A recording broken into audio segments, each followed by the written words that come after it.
혹시 묵상을 어떻게 예. 어떤 방법으로 하세요? 계속 그러니까 그게 예전에는 저 다 과정이라고 생각을 하는데 항상 이제 기도를 했었고 그때는 이제 입술에 꼭 구분하는 건 아니지만 이제 입술의 기도와 묵상의 기도가 있었는데 이제 입술의 기도와 그 다음에 어떤 마음의 열심, 그 다음에 내 혼적인 의지. 그러니까 제가 제일 딜레마했던 게 이제 혼적인 의지가 버려야 되는 건지 취해야 되는 건지 그거에 대한 고민이 있었었는데 이제 어느 순간 가니까 그게 이제 세 박자로 저는 맞는 것 같더라고요. 본문을 기도에 대한 정해놓고. 의지. 예, 본문 같은 건 예. 그리고 이제 꼭 원전을 읽을 필요는 없는데 근데 약간 이런 방법은 필요한 것 같더라고요. 요한복음이면 요한복음을 한 번 다 읽고 그냥 크게 그 다음에 이제 특별하게 중요하게 생각된다라는 구절들이나 장들을 이제 조금 더 세밀하게 읽고 한 번 읽고 또 읽고 또 읽고 근데 그게 이제 조금 중요한 게 기계적으로 읽는 게 아니라 이 말씀이 어떠한 방향성일까 어떠한 의미일까 그런 것들을 이제 문맥하고 장절 봐가고 장절로 계속해서 이렇게 연동하면은 어느 순간은 좀 그런 부분들이 좀 그림이 그려지는 거예요. 그러니까 지금 저희 같은 경우는 아직 네. 그 묵상에 대한 그런 게 이렇게 정립되어 있지 않으니까. 근데 집사님 같은 경우는 지금 정립에 거의 근데 한절 묵상 같은 건 좀 그렇죠. 예. 좀 이렇게 자기 위주로 빠질 수 있는 자의적으로 빠질 수 있는 부분이 좀 있어서. 근데 집사님 글을 보면은 좀 전체적 그림은 갖고 계시고 그 전체적 그림을 가지고 이렇게 하나님을 말씀을 찾아내려고 하시는 게 좀 느껴져서 저는 집사님 그 베이스가 좀 충분하다고 근데 어떨 때 보면 저도 되게 좀 이단적인 글이 올라가요. 그렇죠. 제가 이제 이렇게 저 나름대로 정립되어 있는 것들 보면 글로 표현을 하다 보니까 어떨 때는 그러니까 신학적인 교리 쪽에서 볼 때는 조금 안 맞는 게 있죠. 아니, 근데 제가 봤을 때는 신학적인 건 크게 염려를 안 하셔도 되거든요. 왜냐하면은 신학에는 이미 이단적이라고 생각할 수 있는 부분이 다 나와 있어요. 그러니까 뭐 저 사람이 신학적으로 맞는다 안 맞는다 뭐 그렇게 자기 글을 그렇게 검열하실 필요는 좀 없을 것 같은데 중요한 거는 자기 안에 집사님 안에서 느껴지고 있는 체화되는 감각인 것 같아요. 이게 설명하기 좀 어려운 부분인데 하나님께서 나를 통해서 지금 말씀하고 계시구나라는 우리의 육적에도 느낌이 있잖아요. 영에도 그 느낌이 있다고 보거든요. 하나님이 이를 통해서 나를 통해서 지금 말씀하고 계시구나라는 느낌이 묵상을 통해서 흘러나오면은 그때는 이제 딱 걷잡을 수 없는 지점이 있지 않나. 그거는 분명히 있는 것 같아요. 뭐 토마스 브룩슨가 저희 신학자 그때 그 당시 개혁 뭐 성경을 읽을 때 하나님 사랑의 편지를 읽어라 이제 그런 뭐 주제와 관점을 가지고 근데 그러니까 그럼 지금 우리 같은 적이나 아니면 그 월요팀들한테 한번 묵상을 어떻게 조언을 좀 그게 아주 그래서 근데 정 권사님인가요? 제가 성을 잘 기억이 안 나요.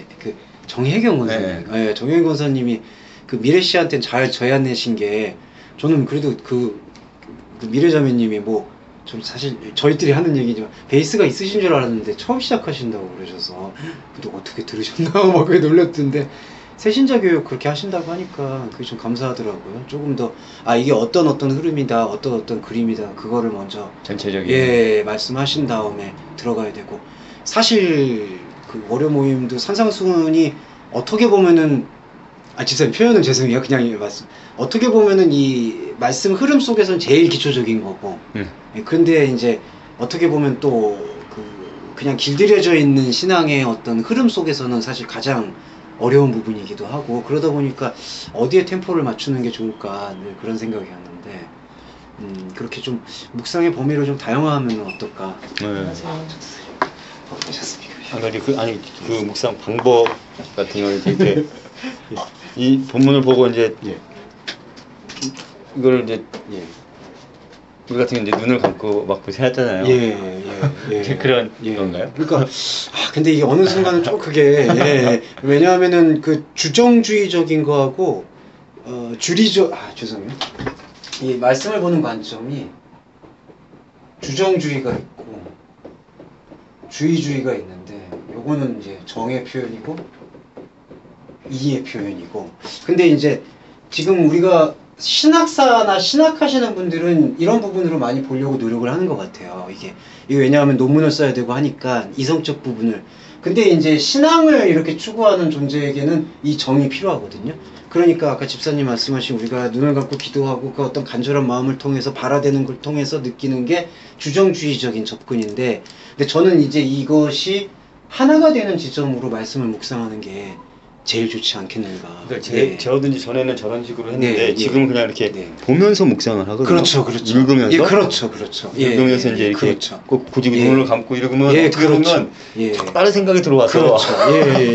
그러니까 눈을 감고 이런 마음의 어떤 몸의 헌신을 다하는 게 주정성을 품고 있다면은, 근데 이제 이것이 눈으로 계속 읽게 되시면은 그 이치 활동이 일어나잖아요. 그렇게 될 경우에는 지금 집사님이 갖고 있는 마음 안에서 성령이 역사하시기가 저는 가장 은혜롭지 않겠는가. 그러니까 이제 두 가지를 병행해도 저는 통합해야 된다고 봐요. 그게 저는 신앙생활의 목표가 되어야 되지 않는가.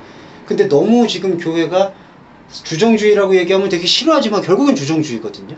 주정주의적으로 많이 보고, 또 그렇다고 신학교라든지 아니면 진보에 신학하시는 분들은 또 저것만 보고 그러니까 이렇게 계속 극단으로 갈려지는 거는 말씀이 갖고 있는 그 인사이트를 제대로 보지 못하게 만드는 사단의 미혹이라고 좀 평가하고 싶어요. 확실히. 그럼 그 목사님 저 진보를 저기 지금 저쪽 그 기장 측 한신대 쪽 저는 기장하고 어디 좀 흐름을 개혁주의를 다 통달해서 진보라고 보시는 전 사장님 먼저 연락처를 저희가 몇 달이 됐음에도 불구하고 이게 주정주의하고 주의주의 좀 얘기하고 있었습니다. 그 성경을 묵상하는 어떤 방법이 너무 이제 그 감정과 정에 치우친 부분을 주정주의라고 본다면은 너무 이제 머리와 사변적인 생각을 갖고 있는 게 주의주의가 아닌가. 그래서 뭐 요거는 어떤 학교의 계열이나 학파의 계열은 아니니까 대표적으로 좀 기장이나 한신이나 성공회는 조금 더 다른 얘기. 이런 쪽의 입장들은 사실은 이거를 표방을 하고 있는데 주의적인 관점. 그러니까 뭐 이제 크게 보면 성서 비평, 그 다음에 인문학으로 성서를 읽는다. 이런 부분에 많이 이제 치우치고 있는데 사실은 행동하거나 배우거나 실천하는 거 보면은 이거와 크게 다르지 않아요, 사실은. 그러니까 우리는 뭐 어떤 냉철한 이성을 가지고 있다라고 얘기하고 있지만은 지금 신학이 전도사님도 느껴주시겠지만 그 한신이 갖고 있는 신학이 그렇게 이제 뭐 예전처럼 강하지도 않고 그리고 분석적이지도 않고 그런 부분들이 많은 것 같습니다. 근데 진보신학은 좀 주의주의적인 게 조금 많은 것 같아요. 약간. 그 진보를 저쪽을 말씀하시는 건가요? 그리고 이제 그 은사성은 조금 다른 문제 같고 개혁주의가 또 제혁주의도 이거를 표방을 하는데 결국 돌아보면 오직 믿음이라는 것을 약간 그 믿음의 측면을 감정의 측면이나 아니면은 어떤 하나님이 주시는 은혜와 선물이라는 것을 좀 강조하기 때문에, 근데 선물이라는 개념 안에는 저희가 묵상하지만 사실 이 두 가지가 다 같이 있다고 보거든요. 그러니까 우리가 이해할 수 없는 것이 우리 안으로 들어오고 그거를 받아들이려면은 우리의 감정과 우리의 지각이 필요하지만 결국에 그걸 이끌어가는 거는 내가 주체가 아니라 믿음이라고 불리워지는 그분이고 성령이 존재가 되니까 그런 측면에서는 이제 이것이 이제 열리게 되는 건데, 좀 개혁주의자가 약간 이런 부분이 다 좀 스탠스를 갖지 못하고 있는 부분은 아닌가, 그런 느낌도 받았습니다. 그래서 성서 묵상 방법은 저는 통합적이어야 된다고 생각하고 있어요. 그래서 신약 성서 자체도 요한복음이 이거에 조금 더 강하다면은 바울 서신들은 여기에 강하고, 그러면 이것들이 다 괴리가 있는 게 아니라 하나로 통합되는 지점을 분명히 보여주고 있지 않는가.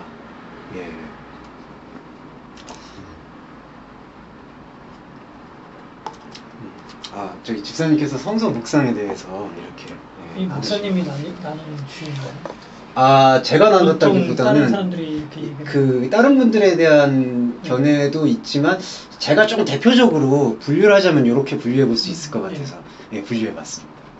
요즘 저기 이제 그 성경에서 말씀하신 그 옳은 행실과 착한 일 같은 거를 좀 보면서 저는 이런 말씀 묵상인 것 같아요. 하나님을 더 알아갈 수 있는, 그리스도를 알아갈 수 있는 적인데 이제 그 너희 안에 소원을 두고 행하시게 한다는 게 사실은 그러니까 저런 이성적인 것과 이런 저기 주정적인 것이 그런 건 우리 안에 이미 이제 그 그리스도께서 행하게 하심으로써 하나님을 알아가는 것이 선한 하나님을 알아가고 하나님과 대화하는 그것이 선함이라고 보시는 그게 강한 것 같아요. 그게 지금 먼저 선행되어지고 나서 그게 선행되는 삶, 그게 충만해졌을 때 흘러나오는 일반 사회 윤리 도덕적인 그 행실들은 그거는 그냥 나올 수밖에 없는. 그러니까 그거를 가장 궁극적인 거는 우리 안에 있는 하나님과의 사귐과 하나님과의 영적인 일치성. 그러니까 그게 존재론적 합일이 아니라 하나님이 우리에게 부여하신 영이 일치되는 그런 감동과 감격을 가지고 살아가는 존재에게는 지금 삶에서의 사람마다 상황마다 다르겠지만 자기 기준에서 가장 하나님한테 합리적일 수 있는, 하나님의 삶에 합리적일 수 있는 방향, 그거를 추구하게 되는 것 같아요. 그러니까 아까 그 음주에 대한 말씀은 그런 부분에서 매일 같이 하는 것 같아요. 음주를 안 함으로써 방탕함을 벗어날 수 있다라는 방식은 어떻게 보면은 종교성으로도 호소할 수 있는 방식인데, 하나님의 이 말씀과 하나 되어지는 그 지각을 통해서 내가 술 취함에 대해서 꺼리게 되는 것과는 방향성 자체가 저는 다르기 때문에. 그랬는데 지금 보면은 이 개혁주의적 신앙과 통칭해서 얘기하기가 힘든데, 이 기장측, 그러니까 그냥 좀 이렇게 나눠볼게요. 기장측, 합동측. 이게 이제 대표적이니까. 기장측, 합동측이 옳은 일에 대한 말씀 해석이 선한 행실, 옳은 일. 이게 참 똑같은 저는 어떤 맥락을 갖고 있는 것 같거든요. 먼저 합동측이 얘기하고 있는 옳은 일이나 선한 행실은 그리스도다운 행함. 그렇게 해서 그리스도를 믿음으로 우리에게 거저 구원을 주셨으므로 우리는 그분을 닮은 삶을 살아야 된다. 그렇게 해서 여기서는 합동에서 말하는 거는 개인윤리 차원을 좀 얘기하는 것 같습니다. 그래서 개인윤리가 봤을 때 선하고 어떤 이게 눈에 볼 때 누구한테 돕고 나누고 그러한 행동들을 이제 합동 측에서 얘기하고 있는 선한 행실에 대한 부분들로 저는, 그리고 이제 성품적인 부분, 인격 변화, 그 다음에 공동체에서의 뭐 인성, 그 다음에 이제 이런 것 조금 더 이제 나아가는 분들, 좀 더 전투적이라고 얘기할 수 있는 사람들은 사회적 성공이겠죠. 이제 하나님한테 영광을 돌린다라는 이제 영광주의가 여기에 이렇게 고지론 뭐 고지론 뭐 그런 부분들. 합동이나 이제 여기는 뭐 은사주의도 있을 수 있겠고 또 합동 변주들도 여기에 있을 수 있겠고. 근데 기장이 얘기하는 거는 이 옳은 일에 대해서는 그 구조적 개선을 얘기하는 것 같아요. 그러니까 이게 아마 사회, 문화, 제도, 정치,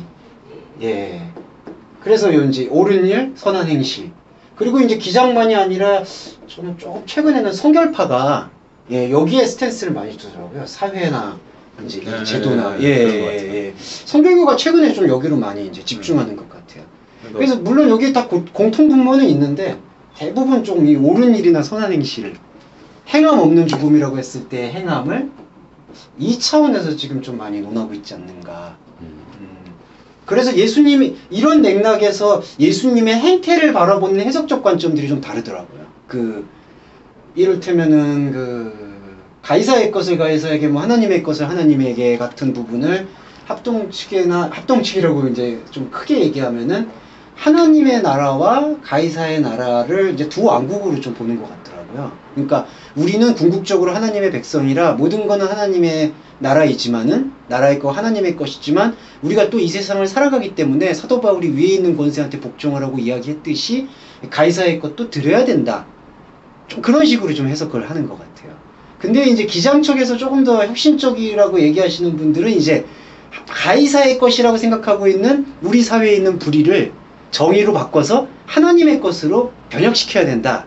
이제 그렇게 또 주장하고 설교하시는 분들이 계시고, 그런 부분들로 좀 이 행함을 계속 그 프레임으로 지금 보고 있는 것 같아요. 그러니까 보통 그 행함 저라는 거를 다 이제 보면 사람들이 보기 좋은 그런 방법이냐. 이따가 좀 이렇게 우선 유토피아를 좀 있는 동안만이라도 유토피아를 좀 건설을 하고 살아갈 것인가.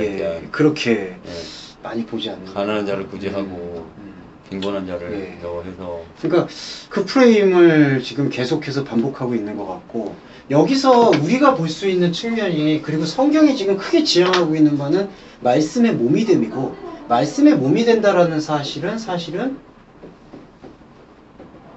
좀 표현이 이렇게 표층에 있는 이 가르침에서 내층에 있는 가르침, 그 성경적 표현으로는 영의 가르침, 육의 가르침.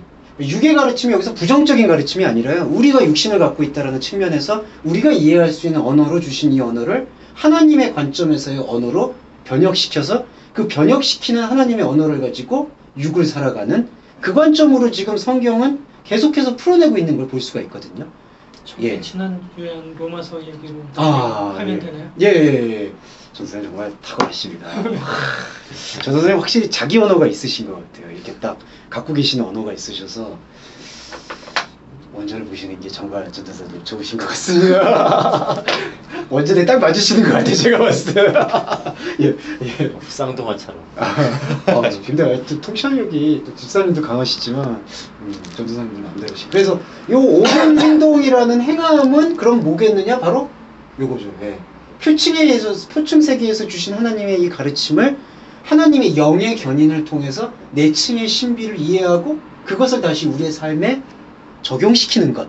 근데 이때의 적용이 이제 이러한 사태의 적용으로 그 인과의 열매로 판단되는 게 아니라 하나님과 나와의 이 영적인 사귐 속에서 나타나게 되는 그 생명의 신비를 보게 되는 거죠. 그리고 교회는 그 생명의 신비를 나누는 코이노니아가 교회의 존재 이유다. 그리고 저는 교회 전부라고 봐요, 사실은. 예. 그것 외에는 사실은 교회라고 꼭 구분하는 건 그렇지만 교회라고 표현하는 것보다는 그냥 하나님의 정신을 갖고 있는 사람들이 추구하는 뭐 그렇게 표현할 수 있지 않을까. 예, 그렇게 재편돼야 될 것 같은데, 근데 여기서 이런 부분들을 지금 꺼리고 있는 맥락이 뭐냐? 이거를 잠식하고 있는 게 신비주의가 잠식하고 있어서 그래요. 제가 봤을 때는 그렇습니다. 그럼 이때의 신비주의는 어떤 부분이냐? 이 내층에 대한 이해를 주정주의적으로 좀 해석하죠. 근데 이때의 주정주의는 조금 차원이 달라요. 그러니까 이 합동이나 여기서 얘기하고 있는 주정주의는 그 보편 감정에 호소하는 경향이 있는데, 예, 여기서는 보편 감정에 호소하는데 신비주의가 말하는 주정주의는 이제 초자연성에 호소를 합니다. 예. 그러니까 우리가 생각하는 여기서는 이 주정주의는 보편 감정, 그러니까 내가 감정이 뭐 뜨거워지고 그런 부분을 보는데, 신비주의적 맥락은 이거보다 조금 더 나아가서 초자연성, 그러니까 우리가 생각하고 있는 어떤 일반 상식이나 일반 흐름 속에서 나오기 어려운 것들, 그게 이제 가장 좀 표현이 죄송하지만 약간 가장 얕은 층이라고 얘기한다면은 뭐 방언이나 각종 은사, 그 다음에 뭐 치유, 이런 형태로 나타나기도 하고, 그거보다 조금 더 뭐 이것도 층위를 나누는 건 좀 그렇지만 층위를 안다면 관상 기도를 통해서 하나님과의 합의를 경험하는 어떤 그런 경험들. 요거는 지금 누가 자주 하고 있느냐? 통합이 자주 하고 있죠. 요게 지금 장신대 가면 유행이더라고요, 지금. 관상 기도가 보니까. 아니 근데 그렇게 공부 열심히 해서 들어간 분들이 왜 갑자기 관상 기도를 하는지 모르겠어요. 지구촌교 이동호 목사님이 시작했어요. 이동호 목사님이 그런 만행을 하셨던 말이세요. 아니 왜 그 지성적인 분이 그러셨을까 모르겠네요. 예. 아니 관상기도가 저는 나쁘다 좋다를 떠나서 이거 종교 행위거든요. 관상기도 제가 봤을 때는 신두교에서도 다 하고 있고 카밀라즘인 유대교에서도 하고 있고. 근데 사실은 자기 안에 자기 생각에 빠지거나 아니면 어떻게 보면 천주교에서도 자주 사단의 소리를 듣는. 예, 천주교에서 보니까 성령운동이라고 전 들어서 성령운동이 뭔가 알아봤더니 요 행동, 그러니까 요렇게 나눠가지고 손을 잡더라고요. 보니까 저는 안 잡았습니다. 또 되게 싫어하더라고요. 그것은 되게 좋고.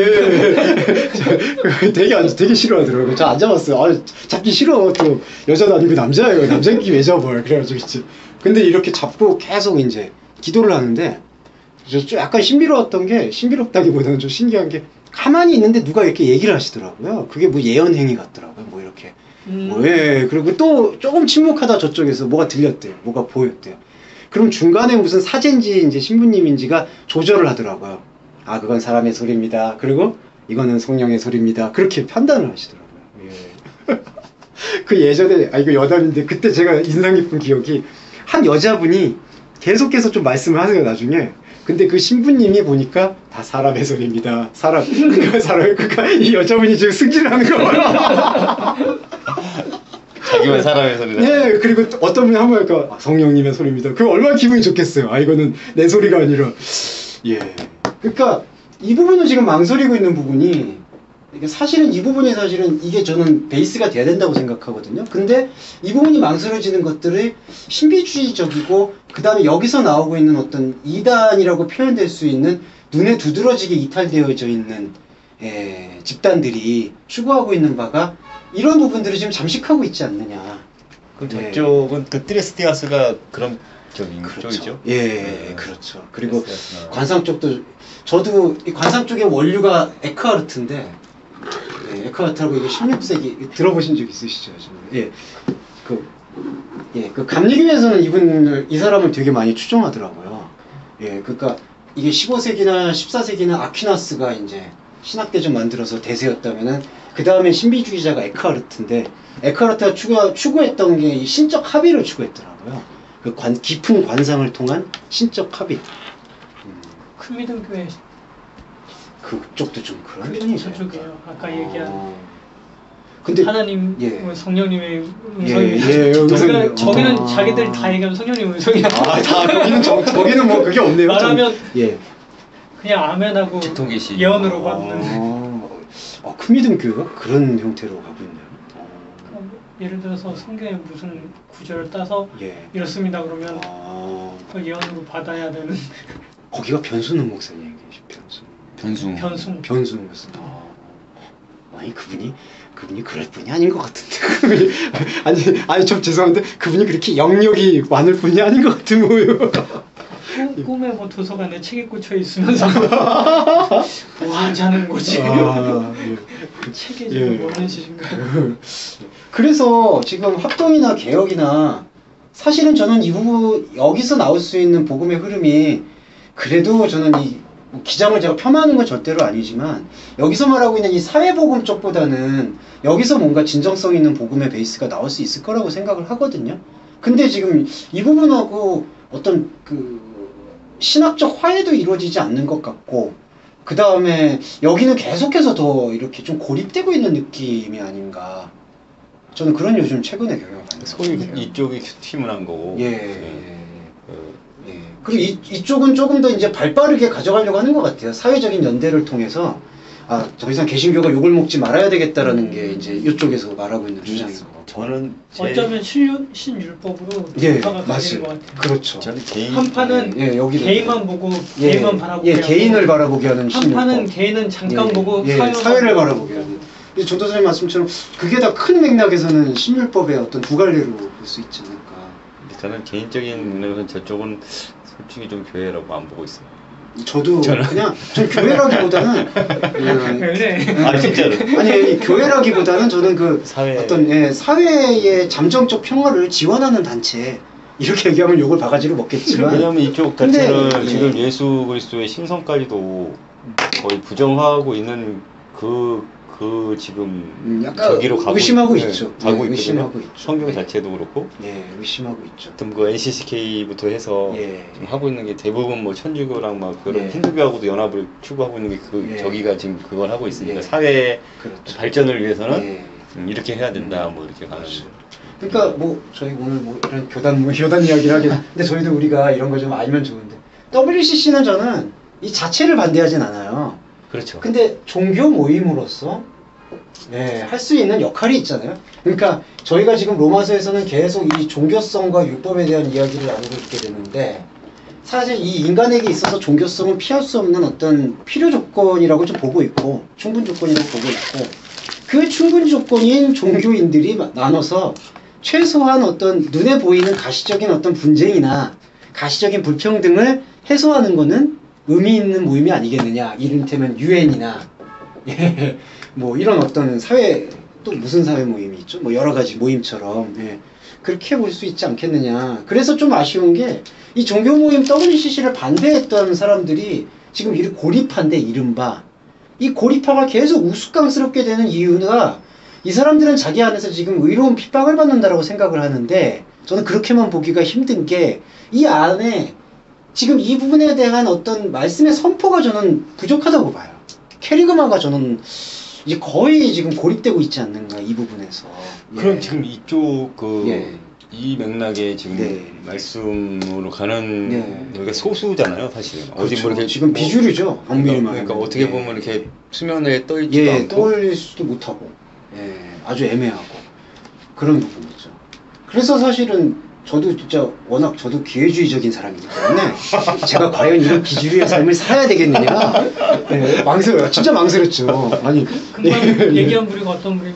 예, 쟤는 왜 저래? 예, 쟤는 뭐야? 왜 저래? 쟤? 예, 제가 왜 이 듣보잡을 이 길을 걸어야 되는가라고 계속 저도 수도 없이 질문을 했었어요. 근데 이 예수님의 진위를 알면 알수록 저는 확정할 수 있는 거는 이 부분의 뿌리, 그러니까 이게 전부라고 저는 생각하지 않겠지만은 이 부분의 뿌리로 최소한 얘기할 수 있는 그러한 흐름이 되지 않고서는 교회라고 얘기하기는 좀 어렵다. 저는 단정적으로 그렇게. 근데 저는 지금 저쪽으로 네. 거의 기울었어요. 음. 그런데 이제 저쪽에 있는 분들하고 이렇게 대화를 해보면 저쪽이라 하시면 여기를 저쪽이 말씀하시는 아니죠. 아니 여기 요거 아니시죠? 요거 아니시죠? 아, 여기 많다. 너무 많다. 죄송해요. 여기 랄레오 예, 여기 랄레오 여기 아니, 크게 잡아. 랄레오 우리 수다쟁이 예수님이 항상 말씀하시니까 예, 그렇죠. 이 내밀한 사귐이라고 저는 표현하고 예. 싶거든요. 예. 그래서 저기가 예. 거의 신앙생활에 선행이 되지 않으면 사실은 저는 이 부분을 배제하고 싶은 생각이 아니라 이 부분에 대한 부분을 우리가 구별한 상태에서 인식하게 되면은 이 부분들을 우리가 삶을 살아가는 데 있어서 그렇죠. 예, 함께 할 수 아니라. 있다라고 네. 저는 생각을 해요. 근데 이제 여기서 또 하나 이단이 뭐냐면 원어파인데 이건 더 극소수인데 이분들은 이제 이 랄레오의 어떤 그 절대적인 걸 중시하더라고요. 그러니까 그분들이 갖고 있는 가장 큰 주장 중에 하나는 금식을 해야 되는데 금식의 기준이 이제 이것들을 안 하는 걸. 예. 잘못된 것들을 안 하는 잘못된 걸 안 금식이라고 하는 얘기해요. 거를 금식이라고 생각을 하는데 그거는 좀 약간 편협한 생각이죠. 왜냐하면 아까도 그 우리 안에 있는 이 율법성과 종교성, 그 다음에 우리 안에 있는 이 보편 감정이라는 게 사라지는 거냐? 그게 아니고 오히려 이 감정들을 통해서 하나님과의 관계성을 심화시키는 데 쓰는 도구가 되고 재료가 되는데 이분들이 갖고 있는 생각은 그 재료를 아예 사용을 안 하는. 그러니까 이를테면 요리를 줬는데 떡볶이 만들라고 요리 줬는데 떡은 하나도 안 쓰고 양념만 지금 쓰고 있는 그런 모습이 아닌가. 예. 그러다 보니까 이분들은 스스로 이 고립의 길을 또 걸어요. 이 고립하고 또 다른 고립이 있어요. 아무것도 안 해요, 이분들은 진짜. 아무것도 안 해요. 예. 그리고 여기에는 아주 계급이 있더라고요. 여기도 지금 계급성이 강한데, 뭐 사제와 성도, 신도와 어떤 뭐 그런 거, 여기도 이제 이 원어파에서는 내가 말씀을 떼어주는 사람, 당신은 말씀을 받는 사람, 이 관계를 또 너무 중시를 하더라고요. 그 남녀 간의 그 영적인 젠더의 관계를 나는 말씀을 준 사람, 당신은 말씀을 받은 사람. 근데 그게 참 어떻게 그렇게 해석이 되는지 뭐 그 안에서는 해석이 좀 철저해요. 그렇게 또 보더라고요. 그게, 당연히. 예, 당연히 그렇게 되는 것처럼 얘기를 하는데 그거는 저는 영 입장이 아니다. 그래서 저는 권면드리고 싶은 부분들은 사실 이거 같아요. 저희가 이 말씀을 듣고 참여하는 이 랄레오를 통해서 우리가 그 삶을, 이 하나님과의 관계성을 통해서 우리가 지금 놓여져 있는 현실들에 대한 생각들을 또 어떤 뭐 정치적 색깔이라든지 아니면 삶에 대한 가치관들은 저희 셋이 또 다 다를 수 있지 않습니까? 제가 추구하는 방향도 다른 거. 근데 그런 것들을 서로 다름을 인정하면서도 그리스도의 한 몸이 됨을 추구해 나갈 수 있는 방향성은 바로 이러한 해석학이 있고, 이러한 해석은 우리가 그냥 편의대로 취하는 게 아니라 복음이 말하고 있는 정신과 저는 가장 잘 부합이 되고 있더라. 예, 그거는 저는 의심할 수 없는 것 같아요. 근데 저런 이렇게 그 예수님이 말씀하신 그 말씀의 본질 전제적으로 거기가 일치가 되면 사실은 밑에서 있는 이런 이 세상 속에서의 그런 가치관들도 그렇게 틀리진 않을 거라고 맞아요. 그게 사실은. 전혀 그러니까 크게 그렇게 뭐 다르게 완전히 비상식적으로 살아가는 그런 모습이 왜냐하면 아니라 비중을 이쪽에 두고 있지 않기 때문에 거기서 이제 거기서의 좀 틀림은 인정을 해주고 존중할 수 있는데 그러면서 어떤 생명의 길로 하나로 나아갈 수 있는 그러한 어떤 가치를 만들지 않을까. 생각하거든요. 근데 이 대답과 반응이 어디에서 이루어지냐면은 나는 이 대답과 반응이 그리스도께서 나한테 들려주시면은 이 그리스도에 대한 발견과 말씀에 내가 화답을 하는데 이 화답이 이렇게만 올라가는 게 아니라 지금 내 안에 있는 또 다른 나라고 표현할 수 있는 알로스들, 다름들에게도 이게 동시에 주어지는 거죠. 그래서 하나님의 사자 안겔로스가 하늘과 땅을 올라갔다 내려간다 한다. 순환한다. 그 의미가 뭐냐 하면은 내 안으로 내려오신 그리스도에 대해서 나는 그리스도에게 화답을 하는 거고, 근데 이것이 나와 그리스도와의 관계만이 아니라 내 안에 있는 또 다른 나들과의 대화가 컨버세이션이 이루어지게 된다. 그러면 요 또 다른 나 안에서 이제 타자, 그러니까 요때 또 다른 나는 내 안에 있는 다른 나들이었는데 내 안에 있는 다른 나들과의 말씀의 교류가 일어나게 되면은 그 코이노니아가 필연적으로 이 내 이웃이겠죠. 이제 내 내면의 이웃만이 아니라 실제로 나와 함께하고 있는 형제입니다. 예. 이게 왜 가능하냐 하면은 이때 나라는 존재가 또 다른 나라는 것을 하나의 종속 변수로 갖고 있다는 뜻은 또 다른 나라는 것은 다름인데 이 다름은 타자가 있기 때문에 가능한 거죠. 내가 있다는 건 너가 있다는 얘기고 너가 있다는 얘기는 내가 있다는 얘기. 그러니까 내 안에 내면적으로도 실제로 다른 나들이 있지만 내 안에 내면적인 실제적 다른 나들과 그 다음에 실제적인 나들이 함께 움직인다는 거죠. 그러니까 이 표층성의 랄레오가 내층성으로 들어와서 이 내층성에 있는 말을 가지고 우리가 표층성을 살아가게 될 때 표층적 존재는 어떤 분들이 비판하시기를 그럼 이거 그냥 내 안에만 일어나는 독단적 현상이 아니냐라고 보는데 그게 절대로 아닌 것이 나라는 존재는 육의 계보를 가지고 어머님과 아버님의 관계, 친구와의 관계, 사회와의 관계 다 연결이 되어 있으니까 나의 표층적인 하나님과의 랄레오는 필연적으로 전도가 될 수밖에 없다는 것이죠. 근데 그것이 전도가 되려면은 이 아까 전도사님도 말씀해 주신 이 영적인 순차성이 필요한데 또 다른 내가 먼저 울려야 되는 거예요. 내 안에 충만이 없고선 내 안에 채워지는 게 없는데 어떻게 타자를 채우냐. 이 부분이 제일 중요한 것 같습니다. 그러기 위해서는 그리스도. 근데 이 그리스도는 모노스라고 해가지고 독생자의 개념을 품으셨거든요. 독생자의 개념을 품으셨다는 것은 그분만이 독자적인 것이고 또 동시에 그분이 관계 맺을 수 있는 존재는 나 외에는 없다는 얘기예요. 그러니까 구원은 다른 사람이 대신해 줄 수가 없다는 얘기가 내 안에 있는 온전한 모노스로서 온전한 이 독생자로서의 그리스도를 만날 수 있는 내가 이 문을 열지 않으면은 또 다른 나와의 대화도 불가능해지고 내 진짜 이웃과의 대화 역시도 불가능해진다. 그거를 지금 여기서 말씀을 해주시고 또 다른 나를 뭐라고? 또 될 예자가 있고요. 말씀으로. 그 다음에 함께 해야 될 예자. 요게 또 요거 말씀드릴게요. 예, 그냥 나누는 거니까. 하나님이 예수님이 서기관 비유할 때 천국은 옛것과 새것을 동시에 내어놓는다. 원어를 보면 그렇게 나오거든요. 여기서 지금 우리가 극복해야 될 예자는 또 다른 나들, 사랑해야 될 하나님과 다른 측면, 그러니까 참나이기 전에 나와 결속되어 있는 나들. 예습관들. 예, 그렇죠. 이 부분들이고 함께 해야 될 예자는 뭐냐면은 하나님과의 긍정적인 차별성을 여기서 내포하고 있습니다. 이건 뭐냐면은 새로운 참나가 지금 하나님 안에서 발견되잖아요. 그러면 이 참나는 내가 하나님과 존재론적으로 성분이 같다라는 그런 합일로서의 나를 보는 게 아니라 내가 하나님과 다른 존재이기 때문에 하나님을 볼 수가 있다. 하나님과 하나일 수 있다. 그걸 고백할 수 있는 예자죠. 그러니까 요거는 다른 말로 하면 사실은 새로운 자이기도 해요. 근데 왜 새로운 자인데 예자냐? 하나님의 시간은 새로운 시간인데 우리의 시간은 이 새로운 시간을 담아내고 있는 옛 시간이기 때문에 그렇다는 거죠. 그러니까 이때의 옛날은 청산돼야 될 청산성을 품고 있는데 이때의 옛은 우리 시간의 의미. 하나님이 들어온 우리의 시간. 그렇게 지금의 나. 예, 지금의 나라고. 에바다 선교 있잖아요. 예, 거기 말고 이제 어디 무슨 옛날에 복지재단 중에 에바다가 있었는데 예. 무리가 많더라고요. 문제가 복지재단이 좀 예. 복지를 안 하고 좀 왜 그럴까요? 예.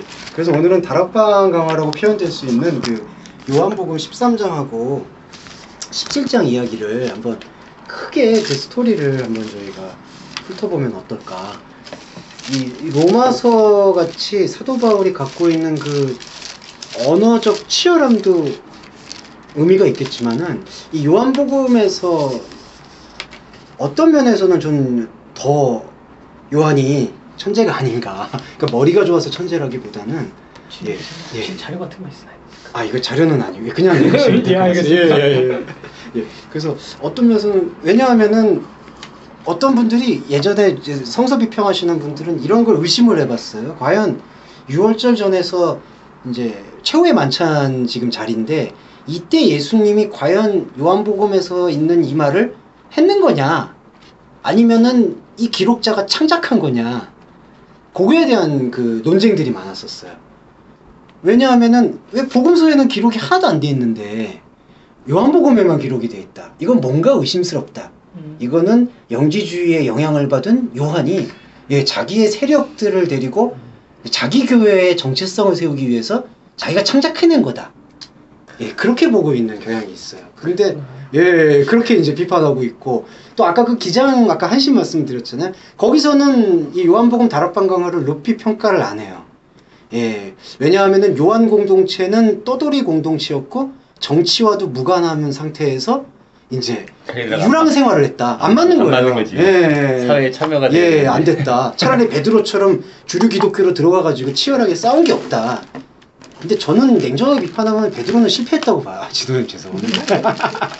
근데 뭘 잘못했죠? 저는 바울이 말하고자 하는 복음의 실천 능력에 좀 제가 박한 평가지만 30%도 해소를 못했다고 봐요. 예루살렘 기독교는 계속해서 유대교에 있는 율법의 잔재들을 계속해서 받아들였고, 그 다음에 유대교의 어떤 야훼이즘에 대해서 어정쩡한 태도로 그리스도를 계속해서 옹호하고 있었고, 그런 것들이 사실은 3세기까지 끌고 왔는 역사가 있기 때문에 바울 교회의 소아시아 교회들이라든지 바울의 정신이 스며들어 있는 교회가 버텨주지 않았으면 과연 그 기독교가 이렇게 그나마 이렇게 옹립하면서 견뎌낼 수 있었을까, 그런 맥락을 갖거든요. 그래서 저는 이 요한 공동체에 갖고 있는 이 요한복음 역시도, 특별히 이 13장에서 17장까지의 말씀도 예수님의 말씀에 대한 특별한 그 가치를 최후의 만찬 시기에 특별하게 부여했던 그 예수의 말씀을 요한이 기억하고 있었던 것이다. 거기에 의심의 여지가 전 없는 것 같아요. 그리고 그것이 곧 우리에게 정경이 확립되고 말씀이 되어서 우리의 살과 피가 되어진 것이다. 근데 이런 부분을 그냥 간과하고 요한이 창작이다라고 얘기를 했을 때, 그건 자기 살을 까먹는 건 아닐까. 이제 제가 왜 그런 시선들을 아쉽게 생각을 하냐면은, 최소한 이런 그 어떤 진위에 대한 깊은 성찰도 없는 상태에서 그런 얘기를 하는 거거든요, 사실은. 그러니까 이런 다락방 이야기가 어떻게 나왔는지, 그리고 예수님이 여기서 어떤 의도를 갖고 있는지, 특별히 예수가 말하고 있는 시간관과 우리 인간이 생각하는 시간관이 어떤 차이를 갖고 있는지, 그런 거에 대한 성찰을 조금이라도 했다면은 요 다락방 이야기가 창작이다라든지 그런 얘기는 나오지 않았을까.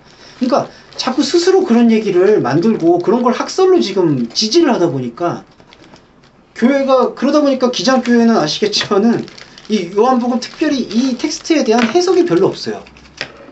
아마 분석을 해보셔도 아실 거라고 저는 확신하는 게, 주일 설교로 여기 본문을 사용하고 있는 경우도 많지 않아요. 그러다 보니까 이제 차포 다 뗀 거. 그러니까 복음서 안에서도 어떤 문제가 없을 만한 것들. 참, 그게 뭡니까? 그게 무슨 말씀이 장난도 아니고. 이단. 그 말이 제 말입니다, 진짜. 아니, 말씀을 차별 없이 봐야 될, 그렇게 얘기를 하면서 결국에는 어떤 약간 생각하기 싫어하는, 그러니까 생각해야 될 만한 것들은 다 잘라내고 이제 누가 봐도 보편성이 있다라는 것만 취하고 있다는 거는 조금 저는 진짜 문제의식이 없는 것 같아요. 그래서 요한복음의 13장에서 17장의 그 가르침을 그렇게 볼 수가 있을 것 같고요. 한번 크게 쭉 보겠습니다. 일단 불러내긴 불러냈습니다. 잘하셨습니다. 거기 단어를 단어 몇 개 봐야 되는 게 있어서 역시 잘하셨습니다. 그 어플이 뭐예요? 일단 해줄게요. 그 6월절 전에 1절에서 시작을 어떻게 하시면요, 예수께서 자기가 세상을 떠나 아버지께로 돌아가실 때가 이른 줄 아시고 세상에 있는 자기 사람을 사랑하시되 끝까지 사랑하셨다. 근데 여기서 주목할 수 있는 부분은요, 세상을 떠난다라고 얘기했을 때 이게 떠난다라는 건데 메타베가 사용됐습니다. 그래서 옮겨진다. 근데 요게 어원이 이제 메타모르포라고 변형. 그래서 세상으로부터 옮겨진다. 요거는 그 예수님의 승천이라든지 예수님의 십자가 죽음만을 언급하는 게 아니라 예수께서 이제는 자신이 제자들에게 육으로 있었던 육의 안목에서 생명의 안목, 영의 안목으로 옮겨간다라는 것을 지금 표현하고 있다. 그러니까 다락방 강화의 가장 그 특성이고 새롭게 봐야 되고 깊게 봐야 될 특성은 뭐냐 하면은 이게 부활이고 십자가 사건이 이전에 있기 때문에 그런 떠난다, 옮겨간다, 올라간다 그런 게 역사적 사건만을 지금 얘기하는 게 아니라 우리 안에서 육의 안목을 떨쳐내고 영의 안목으로 들어오시겠다라는 그 내층의 이야기를 하고 있다라는 걸 볼 수가 있고요. 자기 사람들을 사랑하시되 끝까지 사랑하시다라는 것도 이제 특별한 요한복음의 그 특성을 살펴볼 수 있습니다. 텔로스 안으로. 원래 끝까지라고 했을 때 한글 번역을 그대로 살려줘야 된다면은 요게 맞거든요. 헤오스텔로스. 그러니까 요거는 이제 시간 의미를 갖고 있어서 영어로는 이게 until이 좀 적합한 것 같습니다. 그러니까 끝까지 혹은 끝날 때까지 뭐 그런 의미를 사용하고 있는 게, 근데 요 전치사를 사용하는 게 아니라 안에서 밖으로라는, 밖에서 안으로라는 그 동작을 의미하는 에이스. 그래서 끝 안으로 사랑하셨다. 요한 공동체가 오해를 받은 것들은 뭐냐 하면은 이러한 시간에 관계된 부사나 명사나 그런 단어들을 상당히 메타적으로 사용하고 있습니다. 그 얘기는 뭐냐 하면은 끝까지 사랑하셨다라는 게 어떤 주정주의적으로 죽을 때까지 사랑했다. 이런 어떤 물리적 시간을만을 얘기하는 게 아니라 존재에 대한 암시를 하고 있다는 것이죠. 그래서 요한계시록에서 보시면은 나는 알파와 오메가요, 시작과 끝이다라는 게 이 시간의 시작이고 끝이다라는 것만 포괄한 게 아니라 나는 내 생명의 존재가 시작하고 우리들의 생명의 존재를 시작시키고 우리들의 생명의 존재를 완성시킬 수 있는 존재의 완성이다라는 측면으로 사용하는 걸 볼 수 있습니다. 그래서 여기서는 끝까지 사랑하셨다라는 거는 사랑의 방법론을 말하시는 거예요. 그러니까 자신 안으로 끌어당겼다. 자신 안으로 생명의 말씀을 주셨다라는 표현으로 볼 수가 있다는 거죠. 그러니까 끝까지 사랑했다는 게 무슨 의리 지키는 것처럼 뭐 이렇게 마지막까지 사랑하셨다. 물론 그런 약속이 우리한테 감정적 위로는 줄 수 있겠지만 그런 위로가 선행이 되려면은, 그런 위로가 충족이 되려면은 이 존재론적 사랑의 방식이 우리 안에 들어와야 된다는 거죠. 그러니까 저도 이제 이 구절을 이 세상 끝날까지 그러니까 여기 감동을 많이 하잖아요. 견인. 견인. 끝까지 끌고 가시는 거예요. 사랑하시는 거예요. 그러니까 그런 마음의 감정을 기반으로 가지시고 그 다음에 그분은 우리를 생명의 존재 안으로 끌어당기시는구나 라는 걸 같이 보게 되실 때 요 다락방의 의미는 새로워지지 않을까. 그 다음에 2절이 오욕이 좀 있는데요. 이게 가롯 유다의 마음에 예수를 팔려는 생각을 넣었더니, 그래서 여기서는 주어가 마귀가 됩니다. 근데 여기서 주어는 사실 마귀가 아니에요. 다시 번역을 해보면은 요거 약간 읽어보겠습니다. Tu diablo ed bebulotokos est cardian. 그 이유다. 시모네스 카르디아스. 그러니까 가롯 시몬의 아들 유다가, 주어가 유다가 되거든요. 유다가 자기 마음 안으로 벌써 마귀를 넣었다. 주어가 그러니까 반대예요. 그러니까 이게 처음부터 범죄했다, 유다는 나지 않았으면 좋았다, 그런 표현들이 너무 강조되다 보니까 마귀가 유다를 딱 잡아가지고 그 안으로 확 들어간 것처럼 묘사가 되는데, 그러면 주어가 이렇게 되면 마귀가 아니라 하나님이가 되는 거죠, 말이잖아요. 이게 하나님이라기보다는 여기선 주어가 유다가 이게 이렇게 되면 잘못된 거로 계속하면 그렇죠. 왜냐하면 마귀를 주장하는 건 하나님이니까. 그렇죠. 그러니까 하나님은 범죄하도록 놔두는 분이냐, 이제 그런 게 성립이 되죠. 맞습니다. 그렇게 아는 분들은 또 아는데. 그러니까 마귀하고 하나님과 그 둘의 그 대결 구도로 보는 대결 구도로 이분들은 또 그렇게 생각을 안 하죠. 또 그런 사람들 그렇게 세대주의들은 그런 이원론을 강하거든요. 그러겠네요. 마귀하고 하나님과의 대결이라고 보니까. 참. 그래서 백투더 예루살렘도 그쪽에서 나오고. 대결 구도도 참. 그래서 많이 하시죠. 그래서 여기서는 마귀가 주어가 아니라 유다가 주어인데 이 부분이 강조하는 바는 뭐냐면은 마귀는 저는 실존이라고 봐요. 실체가 있다고 생각하고 있습니다. 근데 그 실체가 우리 안에서 활동을 할 수 있기 위해서는 우리의 이 상태와 연관성이 없고서는 마귀는 움직이지 않는다. 그렇죠. 그 부분을 우리가 유념해야 될 필요가 있는 것 같아요. 그래서 너무 우리가 이런 부분에서 마귀를 어떤 상대적 세력으로 보고 이 상대적 세력을 극복하기 위해서 예수의 세력을 끌어당겨야 된다라는 그런 대립적 생각의식을 갖게 될 경우에 하게 되는 방법론이 뭐냐 하면은 또 율법적인 신앙적 행위주의지. 그러니까 마귀가 저렇게 세니까 우리가 더 기도를 해야 되고 더 열심히 해야 되고 우리가 더 깨어 있어야 된다라는 나쁜 말이 아니죠. 깨어 있어야 돼. 근데 그 말이 이런 대결 구도로 인식하게 되면은 그냥 난 마귀를 이겨야 돼. 더 이겨야 돼.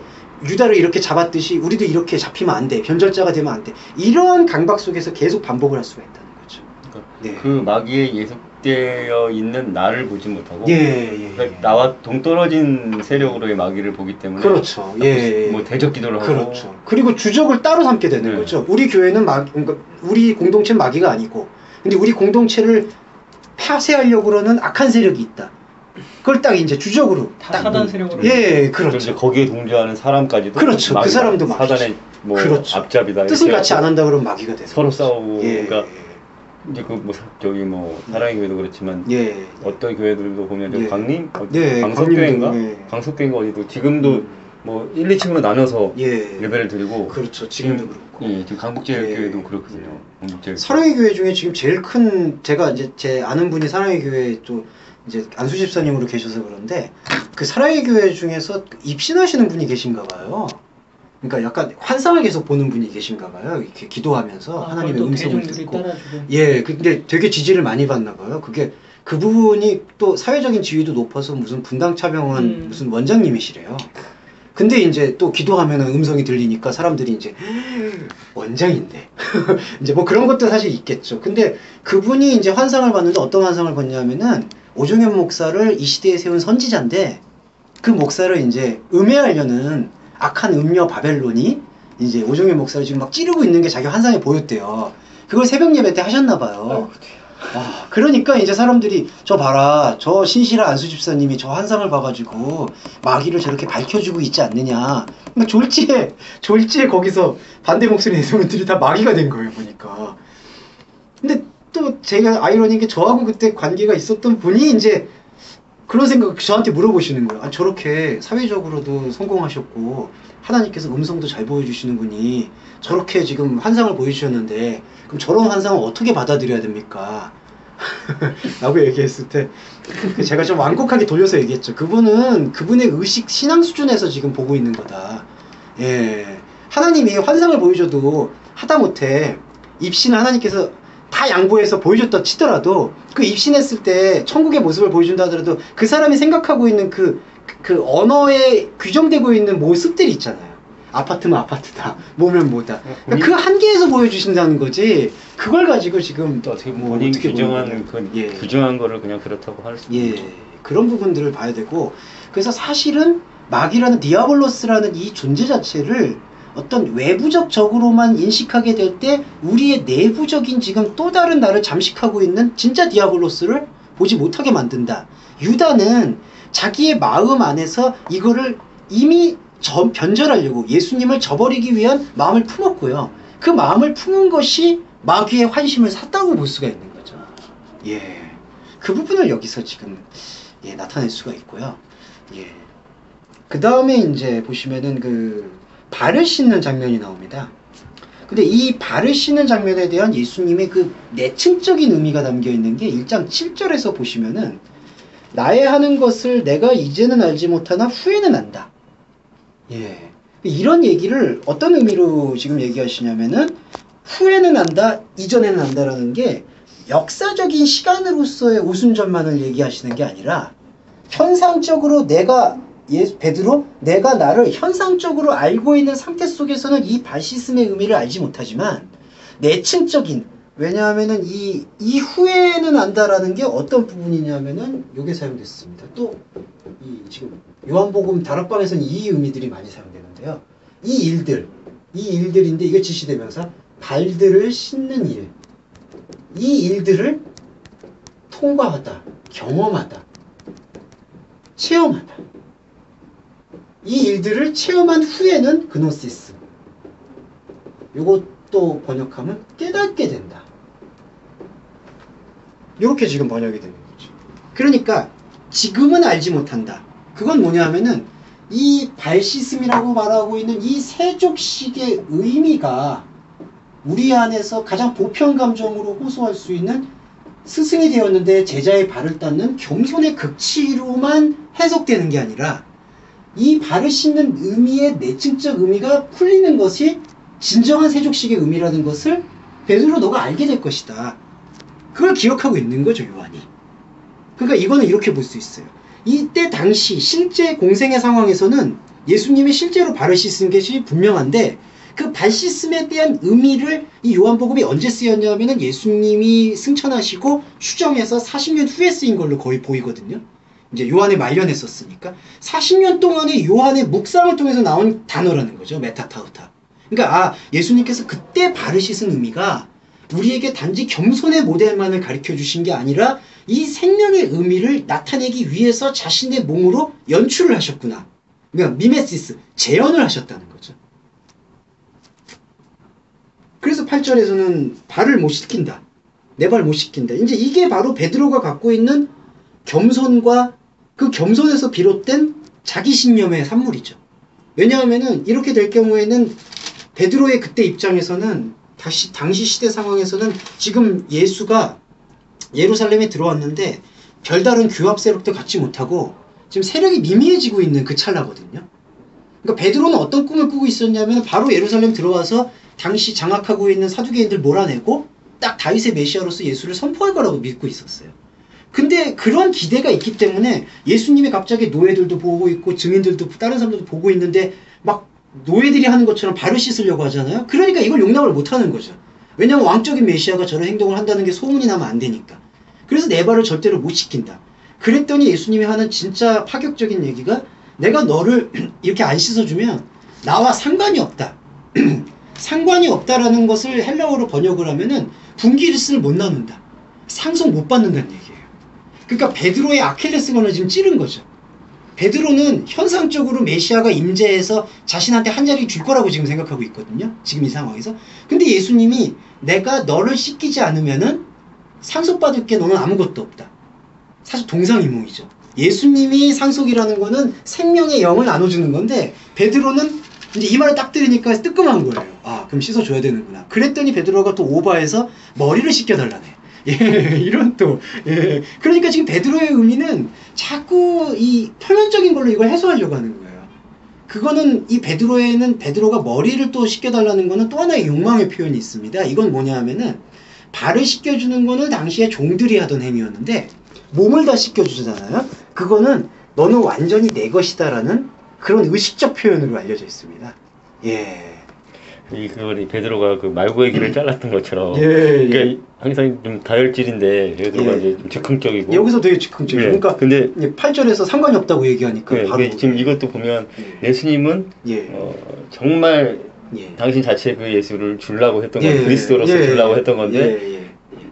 베드로는 자기가 규정하고 있는 예수 그리스도를 그렇죠. 자기가 규정하고 있는 걸 받으려고. 그래서 몸을 씻겨달라는 거는 아예 나를 당신의 소유로 선포해 주십시오.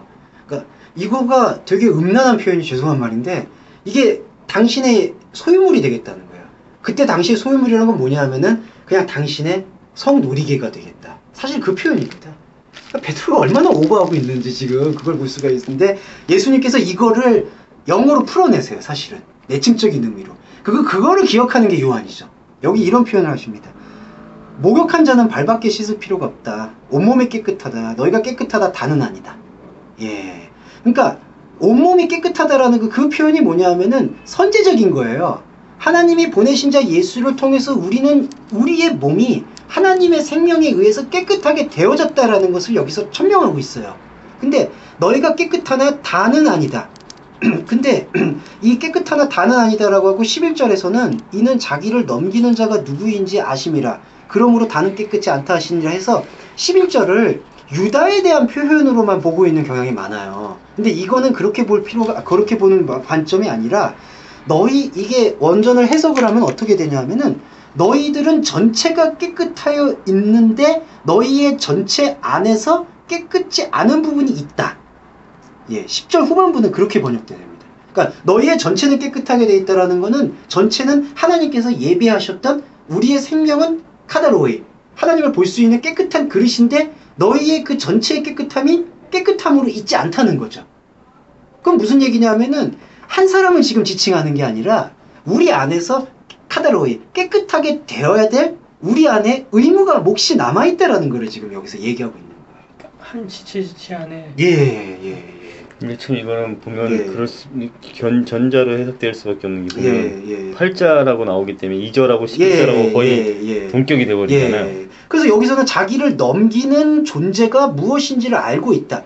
이 넘긴다라는 게 뭐냐면, 그래서 이 다락방강에서 의도하는 게 뭐냐면요, 아까 유다를 주어로 사용해가지고 유다가 팔 것이라고 지금 표현을 하고 있고요. 그 다음에 여기서 예수님께서는 넘길 것을 안다라고 표현하고 있어서 유다라는 존재를 한 개별자에만 얘기한 게 아니라 제자들 모두가 그럴 가능성에 노출이 되어 있다라는 걸 얘기하고 있는 거죠.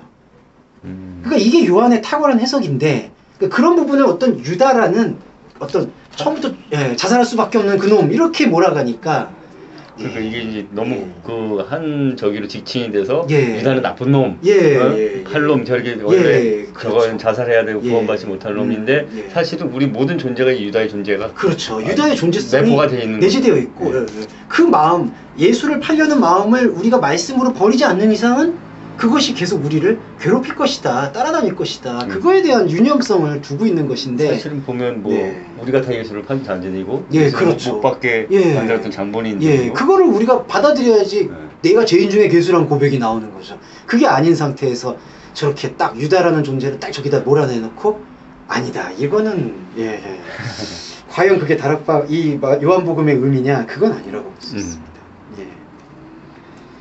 그 다음에 13절 14절에서 너희가 나를 선생이다 주다, 너희 말이 옳다.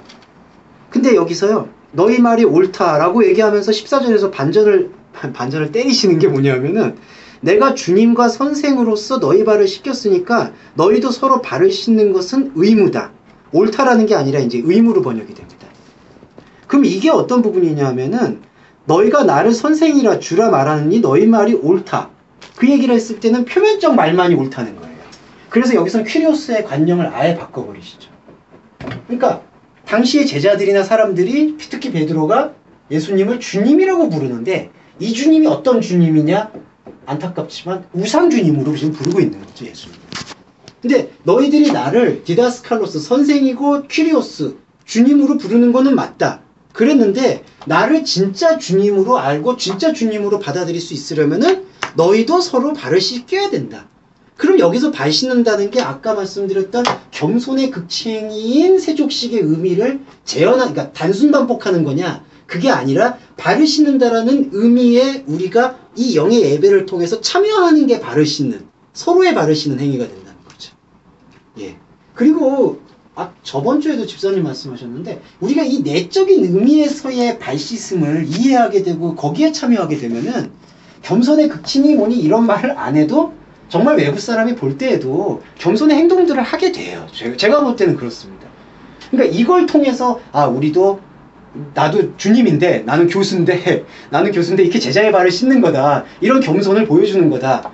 물론 뭐 의미는 있을 수 있겠죠. 근데 저는 개인적으로 서로의 발을 씻는 행동을 별로 좋아하지 않습니다. 색이 넓을까 봐. 죄송합니다.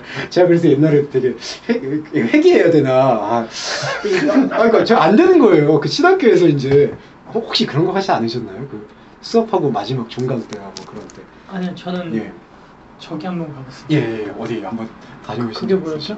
조금 전에 얘기했던 TD. 다녀오셨어요. 거기서도 맛있는 거 혹시 있죠? 그거를 하죠. 일부러 하죠. 그리고 철철철 울죠. 그래서 서로 발을 씻는 게 의무다. 그래서 이 옳다라는 거는 의무라고 표현을 해서 오펠레마라는 단어가 사용이 됐습니다. 동사가. 그래서 우리가 서로 발을 씻는 것은 당연히 씻어야 되는 것이고, 그 다음에 15절에서 뭐라고 언급을 하셨냐면은 너희도 진정으로 행할 수 있도록 하기 위해서 내가 데이그마, 휘포데이그마, 본을 보인 것이다. 예, 그러니까 이 진리가 드러나고 있죠. 그러니까 이게 그 성령의 영감을 받아서 적은 요한의 해석이에요. 그러니까 내가 너희들한테 이렇게 행한 것은 너희들도 이것을 행할 수 있도록 하기 위한 휘포데이그마, 본을 보인 것이다.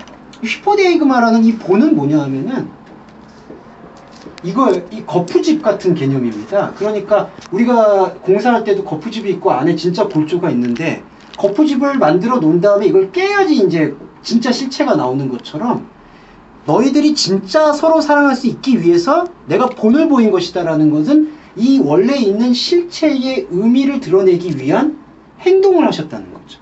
그러니까 발을 씻었다라는 것은 이것이 이 행동, 이 안에 내면에 담겨있는 실체의 의미를 드러내기 위한 행동인 것이고, 그러면은 실체의 의미를 우리가 행할 수 있는 그 의미는 무엇이냐라고 보았을 때에는 서로 발을 씻긴다는 의미가, 발에 대한 의미를 여기서는 사도 요한이 요한계시록에도 언명이 되어 있지만 활동성을 언급을 했어요.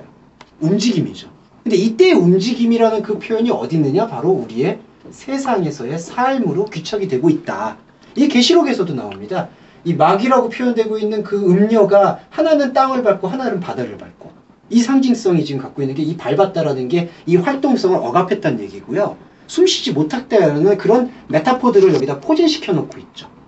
그래서 발을 씻는다라는 거는 그렇다면 우리의 이 활동성인 세상의 움직임에서 하나님의 움직임을 발견할 수 있는 흐름들을 계속해서 만들어줘야 된다는 것이 우리의 의무다. 그러니까 우리가 드려야 될 예배, 영적 예배라는 것이 바로 이러한 의무를 다 하는 거겠죠. 그러니까 이러한 의미들이 지금 요한이 갖고 있는 그 말씀의 깨우침 속에는 담겨 있다고 볼 수가 있습니다. 예. 근데 이 본이라는 게 한글 번역은 좀 아쉬운 게 어떤 모본을 보였다라는 의미로 좀 많이 받아들여지는 것 같아요. 예수님이 겸손의 모본이셨다. 그러니까 따라해야 된다. 네, 그러니까 따라해야 될 어떤 멘토의 행위. 그렇게 보게 되면은 이게 단순 재현이 돼버리는 거예요. 그러다 보니까 안수 행위도 이 발 씻음이라는 행위에 대한 이 행동은 사실은 종교 의식 전반에 의해서 나타나는데, 세례라는 의미도 그렇고 할례라는 의미도 그렇고 금식이 진짜 안 먹는 금식, 그 다음에 11조, 여러 가지 종교 행위들이 하나의 우리의 이 실체적 의미를 밝히 드러낼 수 있는 지원의 경향을 띄워야 되는 건데, 그러니까 저는 이 부분은 다 필요하다고 봐요. 할례는 이제 조금 문화적으로는 달라졌으니까. 11조 부분이라든지 금식이라든지 세례라는 것이 종교 의식으로서 폐기되거나 말아야 될 그런 차원이 아니라고 생각을 하는데, 중요한 거는 이러한 행위들이 우리가 수행하게 될 때 나타나게 되는 목적은 뭐냐면 그 안에 있는 의미를 우리가 묵상할 수 있도록 해줘야 된다는 거죠. 근데 그게 묵상이 되어지지 않는 상태에서 내가 이거를 했어? 내가 이걸 11조를 했어? 이런 형태로만 귀착이 돼버리면은 단순 재현으로 머물게 되는 거죠. 그래서 목사님이 뭐 어떤 성도한테 머리에다가 안수를 해준다. 기념으로서 저는 의미는 있다고 보지만 뭐 실제로 기름 부음 받은 자가 안수를 해줬다라는 그런 식의 아전이숙격 해석은 그야말로 알레고리의 극치다. 저는 그렇게 보고 싶습니다. 죄를 주는 거예요? 내 죄를 너에게 주는. 아니 실제로 약간 작은 교회에서 정말 눈물과 아픈 마음으로 안수를 해주시는 분은 저는 그거 진짜 느낌은 울림은 크다고 봐요. 근데 이게 좀 죄송한 표현인데 이른바 직업이 돼버려가지고 처리할 때마다 때리고, 아니 그냥 안수만 하지 왜 안차를 하시냐고 막 뒤를 때리더라고요. 전도사님은 안차는 아니시죠? 맞아봤어요. 아 진짜? 그 대한수도원이라고 센 데 가서 맞아봤어요. 안차는 너무 아팠어요. 집사님은 안차를 안 받으셨죠? 저도 몇 번. 아니 이런 안차를 있었군요. 예. 그래서 그런 재현행위들의 내면의 의미에 참여하고 있다면은, 근데 저는 이제 조심스럽게 얘기하면은 내면의 의미에 대한 흠양을 계속 갖고 있다면은 이런 내면의 의미를 그다지 막 이렇게 억지로 찾아서 하지는 않는 것 같아요. 그러니까 그게 우리의 어떤 몸된 습관들에 지원해 줄 때에는 좀 의미가 있겠지만은 막 이걸 해야지 뭔가 직성이 풀리듯이는 아닌 것 같습니다. 질문이 하나. 네네. 그 발을 씻기는 것과 네. 마가복음 1장 19절에 예. 그물을 깁는 것과 예. 그 연계성을 좀 깊게 가져도 되는 건가요? 그렇죠. 각기 가져갈 수 있을 것 같아요. 그러니까 예전에 그거를 알레고리다라고 많이 보신 분들이 있는데 사실 그물 깁는 행동 자체가 예. 그거가 그 기록자의 발견이고 깨우침이거든요. 그러니까 지금 말씀 잘해주신 게 그물 깁는 행동이 실제로 있어가지고 담은 거냐, 아니면 그 행동에 있는 의미를 이제 보고 거기다가 의미론에는 저는 충분히 연동되지 않을까. 예. 제가 갈고리 채플에서는 그렇게 배웠고 그렇게 알고 있거든요. 그물 깁는 행위에는 영적 상징성은 분명히 저는 있다고 보고 있습니다. 예. 알레오의 개념으로 말씀을 보는 게 아니라 신비주의적 개념에서 초자연적 그 기준으로 이걸 기운으로 표현해도 저는 과언이 아닙니다. 기운이 약한 사람한테 기운이 강한 사람이 종교심을 자극해서 끌고 오는 행동이라고 저는 보이거든요, 이게. 그러니까 이 안에 있는 이런 사귐이 아니라, 그러니까 이런 사귐에 대한 인식이 죄송한 말이지만 좀 부족하다 보니까 번역성서가 의도를 그냥 사람을 낚는 어부라고 이렇게 표현해서 데리고 오는 그런 거, 그게 다 외제적인 거죠, 이런 부분들이. 문자적인 걸로. 근데 우리가 만약에 이걸 사람들이 어부라고 했을 때 베드로가 가졌던 이전의 직업은 물고기를 낚는 거였지만, 이제 사람들 안으로 데려가고 사람들이 소유하게 되는 어부라는 개념은 사람들이라고 생각하고 있는 하나님과 달라지고 하나님과 떨어져 있는 사람들 안으로 자기가 들어간다는 얘기거든요. 그러니까 이 개념이 이제 달라지는 거죠. 예수님이 말씀하신. 그러면 어부라는 의미만 생각할 때 사람들을 위해서 어부가 하는 일은 뭐? 사람들을 위해서 해줄 수 있는 거는 이제 물고기를 잡아서 나눠준다거나, 그 물고기란 의미를 새롭게 깨우쳐준다거나, 이제 그런 의미로 좀 재편되지 않을까. 영적으로. 그래서 사람들로 하여금 자신 안에서 지금 무엇이 팔딱거리고 있는가를 발견하게 해주는 그런 의미. 그런 의미하고 그물을 깁는 것과 상관성을 갖고 봤을 때. 베드로의 직업 안에 이렇게. 직업이라는 예시를 두고 거기다가 이제 투사를 시키시는 거죠. 그런데 베드로 자체는 저는 오해했다고 봐요. 그러니까 베드로가 모든 걸 버려두고 쫓아갔다는 거는 저는 베드로를 박하게 본다기보다는 이게 진짜 가치인가 보다. 그건 본 것 같아요. 근데 그 가치가 세상적 가치와 영의 가치가 혼동된 상태에서 계속해서 따라다니다 보니까, 그리고 실제로 예수님이 이적을 나타내니까 그것이 현상적으로 계속 해소가 되니까 아마 진짜 메시아인가 보다. 그렇게 기대로 가지 않았는가. 이제 그게 십자가에서 완전히 무너져 버렸지. 그러니까 십자가 사건이 결정판이었던 것 같아요. 베드로 도망가고 제자들 다 따라 나가고. 그러니까 사실 십자가 사건을 생각하면 이것들이 다 의미가 없어지거든요. 기운이. 근데 사람마다 기운이 좀 강한 사람이 있고 기운이 약한 사람이 있고 다 있지 않습니까? 아니 그렇다니까. 그러니까 내가 좀 이렇게 그런 거예요. 이제 예배를 통해서 막 그렇죠. 막 고양시키는 거죠. 그래서 그 에너지 이제 힘을 받았다. 그래서 이걸로 전도를 해서 나가갖고 저들은 마귀에게 속해 있으니까 강권에서 내가 말씀을 이렇게 막 이렇게 예수를 설명하고 이렇게 해갖고 영접하게 해서 이러면 이제 한 사람 한 사람 영접한 그게 숫자가 늘어나면 오늘은 성공한 거야. 승리한 거고. 예수의 이 능력으로 나는 승리했다. 이렇게 되더라고. 맞아요. 그런데 계속 또 그리고 또 저거는 종교이니까 또 효과가 일어날 수도 있거든요, 사실은. 그게 좀 파급 효과 같아요. 파급 효과. 그런 걸로 해서 또 하나님께 영광 막 자기들끼리 막 기뻐하고 막 하나님께 영광 돌리고. 이 말씀의 검을 들고 나가고 뭐 성령의 능력으로 승리했다 막 이렇게 되니까. 그러니까 이게 말씀과 성령의 능력으로만 갔으면 모든 뒤에 말은 다 괜찮아. 괜찮아. 다 앞에 말이 다 이거를 다 온전히 그것만 됐으면. 그러니까 어부의 낚는 개념이 문자상이었기 때문에 그렇게 내가 사람을 낚는 어부가 되리라 하니까 낚으러 다니는 그런 부분들을 조금 그물 깁는 것도 상당히 내적인 행위 중에 하나로 볼 수 있거든요.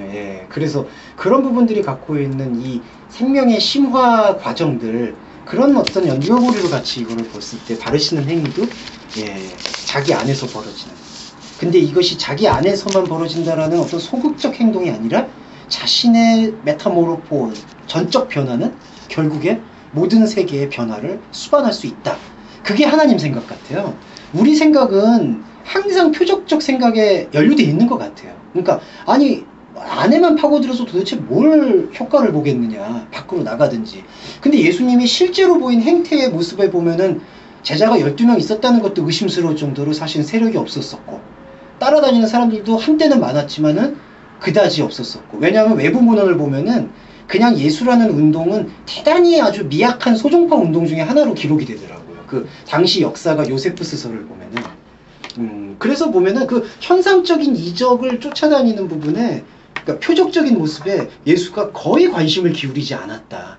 예, 그러니까 그게 많이 일어날 수도 있고 적게 일어날 수도 있겠지만 그 기준에 저희가 더 이상 연루될 필요는 없는 것 같습니다. 예. 그래서 저는 사실은 이렇게 막 5명 이상 넘어가고 할 때는 별로 그렇게 모임을, 제가 조금 그 강박적인 거죠. 그게 별로 그렇게 느껴지질 못해요, 자기를.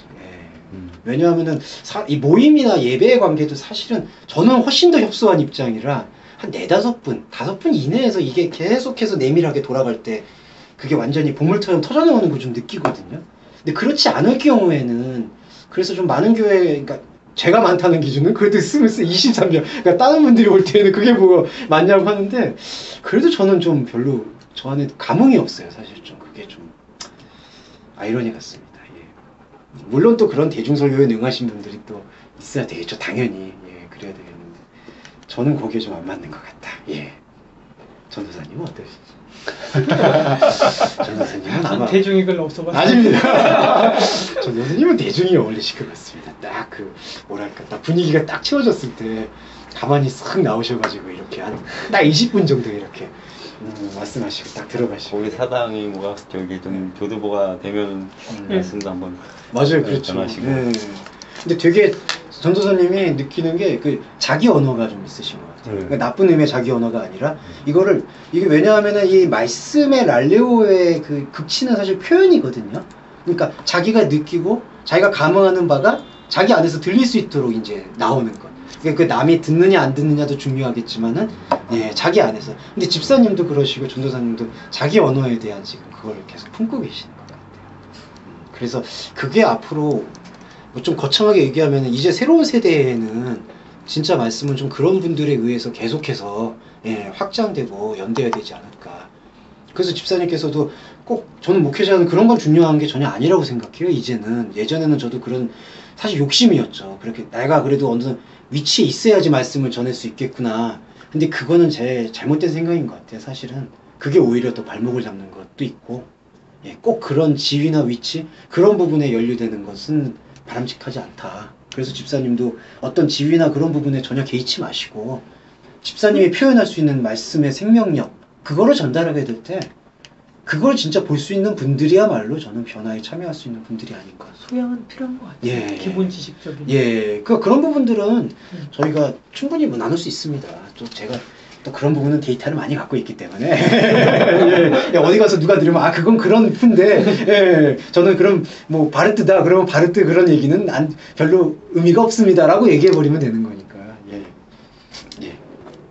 그래서 본에 대한 이야기는 제가 그렇게 드렸고요. 그 다음에 너희 중 하나가 21절에서 이제 그게 또 내적 의미 중에 하나인데요. 진실로 너희한테 말하노니 너희 중 하나가 나를 판다.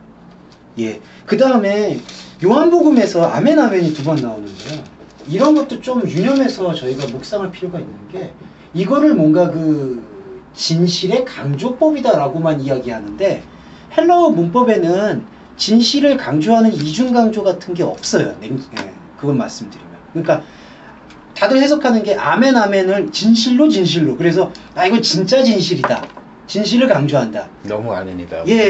그런 얘기를 하는데 헬라어의 그 문법상이나 그 어법에서는 그런 의미가 없어요. 2번 반복하는. 그럼 이 2번 반복하는 의도는 뭐냐 하면은 중층성이고 이중성으로 볼 수 있습니다. 그게 무슨 얘기냐면 바로 현상과 본질에 대한 이야기를 하고 있다는 것이죠. 이런 부분도 여기에 조금 장치들입니다. 그러니까 너희 중 하나가 나를 판다라는 게 아까 말씀드렸듯이 너희들에게서, 그래서 이거는 너희 중이라고 해서 어떤 그냥 12명이 이렇게 있는데 이 중에 하나라는 그런 외제적 개념이 아니라 엑소 휘민, 너희들로부터. 그래서 이 복수 형태를 너희들이라고 얘기하고 있는 것을 하나의 집합군으로 보고 이 집합군이 대표성을 띠고 있는 걸로 보는 거죠. 그러니까 이때 다락방 강화는 사실은 그들에게만 주고 있는 말씀이 아니라 오늘의 우리들, 하나님의 말씀에 참여하고 있는 이들에게도 모두 해당되는 얘기니까 그 해당되고 있는 너희들, 우리들 안에서 나오고 있는 하나다. 이 부분이 여기서 판다라는 개념이 유다만을 지칭하는 부분이 아니다라는 것을 뒷받침해주고 있죠. 예. 그리고 조각에 대한 입장이 나옵니다. 조각을 찍어다가 그 26절에 보면 한 조각을 찍어다가 시몬의 아들 유다를 주니 27절에서 조각을 받은 후에 사단이 그 속에 들어갔다. 근데 받았다라는 표현에다가 또 메타를 써요. 여기서 이제 요한의 의도를 좀 살펴볼 수가 있죠. 이 조각이라는 건 뭐냐 하면은 이때 조각은 먹는다라는 그런 어떤 그 빵 조각의 의미를 갖고 있는 거는 거의 없습니다. 이거는 분열되고 파편적이라는 얘기의 표현이거든요. 포미온. 그러니까 빵 조각이라는 표현은 여기서 지금 빵이라는 떡이라는 의미나 빵이라는 그런 것들이 지금 외면적으로 나타나 있으니까 조각이라고 표현된 건데, 이때 조각이라는 거는 아까 그 분깃을 갖지 못한다라고 얘기했듯이 이것이 지금 분열되어 있고 그 다음에 파편화되어 있는 상태를 지금 얘기하고 있습니다. 이런 것들이 뒷받침해 주는 게 조각을 받았다. 받았다라는 표현이 단순히 이걸 람바노, 집었다라는 표현이 아니라 또 메타를 또 써요. 메타가 뭐냐 하면 또 변혁이거든요. 그러니까 조각을 받으니까 이 유다가 나갔다라고 얘기하고 있어요. 사단이 그 안으로 들어갔다라고 얘기하고 있고. 예. 이런 장치들을 우리가 좀 유념해서 봐야 될 필요가 있습니다. 근데 이러한 모습들에 대한 변혁을 28절하고 29절에서는 어떻게 해석을 하냐면 다 표층 의미로 해석하는 걸 볼 수 있습니다. 29절에서 유다가 돈꾀를 맡았으므로 쓸모일 거를 사라 한다. 가난한 자들한테 무엇을 주라 하는 줄로 생각한다. 이게 다 지금 보편 감정으로 보고 있는 유다를 보고 있는 사람들의 눈이죠. 이거는 동시에 말하면 자기 안에 있는 유다를 지금 보지 못하고 있는 행태들과 동일하다. 그래서 유다가 그 조각을 받고 나가니 밤이다. 그럼 밤인지 아닌지에 대한 것을 상황 묘사를 하기 위해서 요한이 지금 개입한 거냐? 그게 아니죠. 이때의 밤이라는 게 바로 이 조각이 파편화되어 있는, 하나님이 아닌 것이 우리 안에 욕망이 사로잡혀 있는 것이 우리를 잠식했을 때 나타나게 되는 현상을 밤이라고 묘사하고 있는 것을 볼 수 있습니다. 네. 이런 것들이 좀 이 다락방 강화가 갖고 있는 경이로운 흐름이라고 저는 얘기할 수 있을 것 같아요. 예. 그런 장치들을 통해서 우리가 좀 볼 수 있지 않을까. 예. 그래서 이제 34절에서 갑자기 뜬금없이, 근데 뜬금없다라고 표현할 수 있지만 이건 연관관계가 있습니다. 33절에 갑자기 새로운 계명을 너희한테 주노니 사랑하라.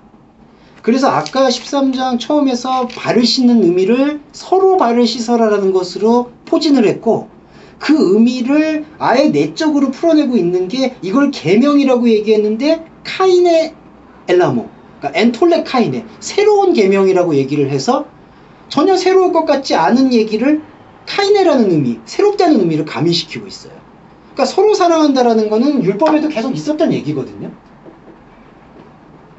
근데 이거를 새 계명이라고 예수님께서 표현한 거는 서로 사랑하라는 예전에 있었던 계명을 계속 강화하라는 그런 말씀만이 아니라, 아까 서로의 발을 씻는 것이 옳다라고 했을 때 이 발이 우리가 생각하고 활동하고 있는 우리의 이 유한성 속에서 하나님과 하나 되는 경험을 만들어내는 것처럼, 새로운 계명이라고 표현하고 있는 이 새로운 계명의 서로 사랑은 아까 말씀드렸던 내 안에 있는 다른 나들을 하나님과 하나로 만들어가는 그 과정을 서로 사랑이라고 얘기한 거고, 그 서로 사랑이라는 새로운 사랑이 계명인데 이 계명이 새로운 계명이다. 새로운 계명이라는 얘기는 시간적으로 새롭다는 것만이 아니라 하나님이 관계하신다라는 의미로 여기서 볼 수 있습니다. 왜냐하면 이 새로움이라는 거는 새로운 시간관을 이야기하고 있기 때문에, 예. 이게 바로 하나님 앞에서 우리가 발견되어지는 활동이죠. 서로 발을 씻는 것에서 서로 사랑하는 것을 같이 지금 가져오고 있는 거죠. 예. 그러면서 모든 이들이 너희가 내 제자인 줄 알 것이다. 근데 이게 보면은 서로 사랑하면 이로써 모든 사람이 너희가 내 제자인 줄 알 것이다 라는 게 외면적으로만 보이면은 서로 사랑하는 모습이 좋아 보이니까 모든 사람들이 제자라는 걸 알게 될 것이다, 이렇게 되잖아요.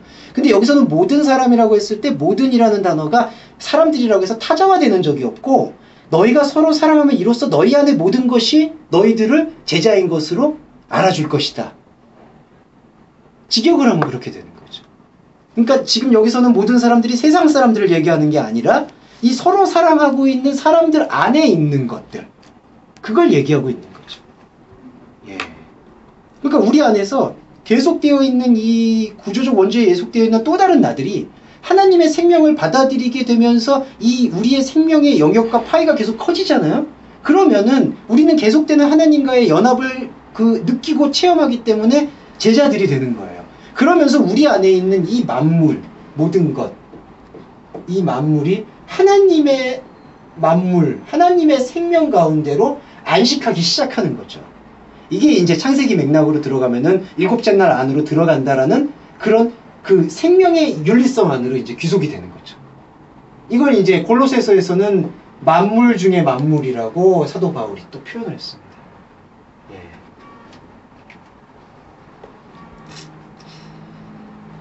예, 그런 부분을 여기서 좀 유념해서 볼 수가 있고, 예수님이 또 이 말씀하셨어요. 36절에서 어디로 갑니까? 그랬더니 예수님이 나의 가는 곳에 내가 지금은 따라올 수 없고 후에는 따라온다. 물론 오순절 사건을 통해서 베드로의 깨우침이 있었죠. 근데 오순절 사건은 뭐 군대처럼 얘기하면은 그냥 간다고 병장이 주어지는 그런 개념이 아니라, 그러니까 어떤 역사적 시간이 갔다고 그게 주어지는 게 아니라 그 시간을 하나님의 시간으로 인식하고 있는 존재에게 오순절이 되는 거겠죠. 예, 그러니까 우리의 오순절도 마찬가지겠죠. 우리의 오순절 역시도 후에는 따라온다는 게 그냥 시간이 간다고 이게 깨달아지는 게 아니라, 그냥 어떤 종교 생활이 반복된다고 깨우쳐지는 게 아니라, 우리 안에서 이 말씀과 생명에 대한 그 성령의 영감을 받은 요한의 진위에 조금이라도 동참하게 된다면 그때에는 따라온다라는 것을 여기서 얘기하고 있습니다. 근데 여기서는 37절에서는 또 이제 베드로의 오바가 왜 지금 못 따릅니까? 지금 따르겠다라는 거예요.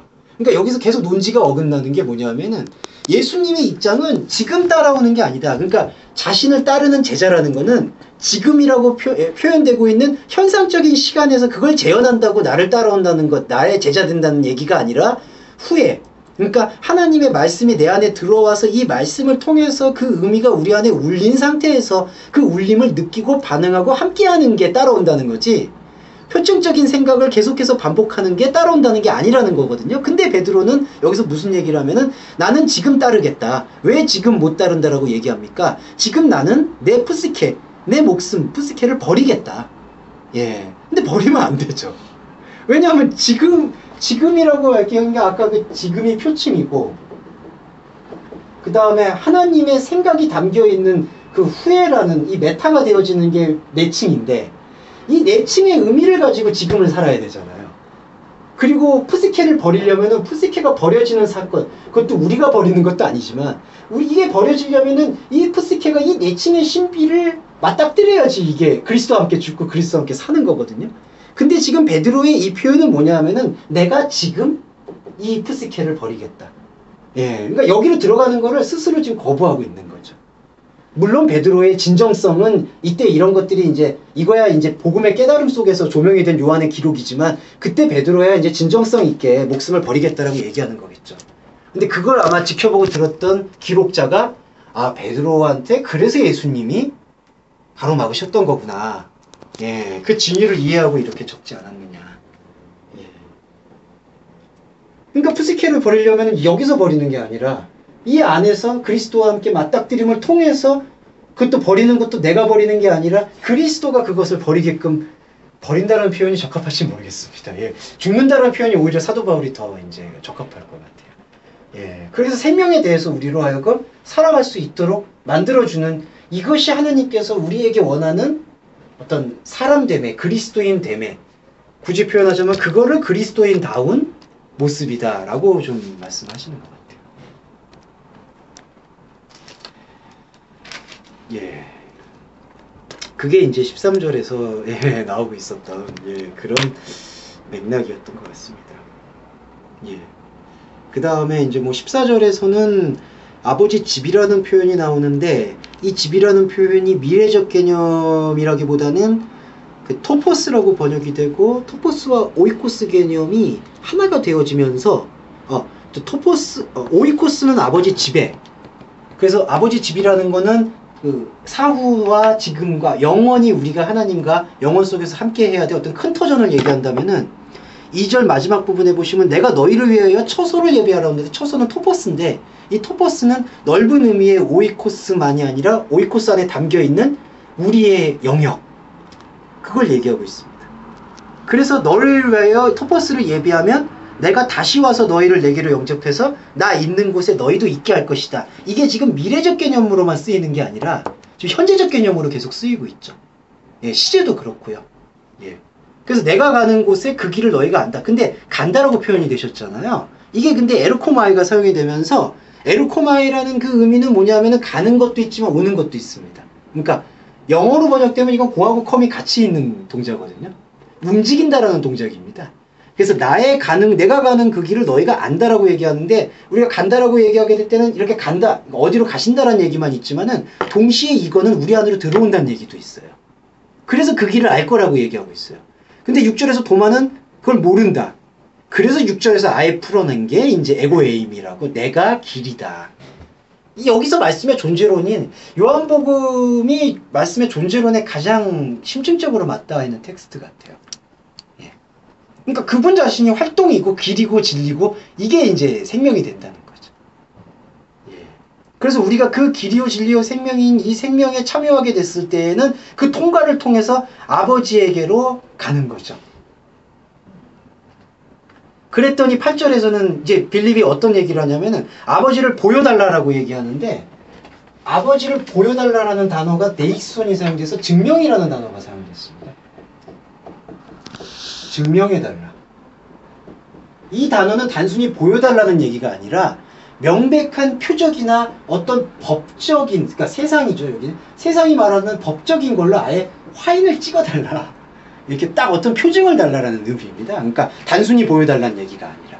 그러니까 빌립의 욕망은 뭐냐면은 말장난 하지 말고 예수한테 나와가지고 그냥 보여달라. 조서처럼 찍어달라. 이런 얘기거든요. 그랬더니 예수님이 내가 이렇게 오랫동안 나와 함께 있을 때 내가 나를 알지 못하느냐. 그러면서 나를 본 자는 아버지를 보았다.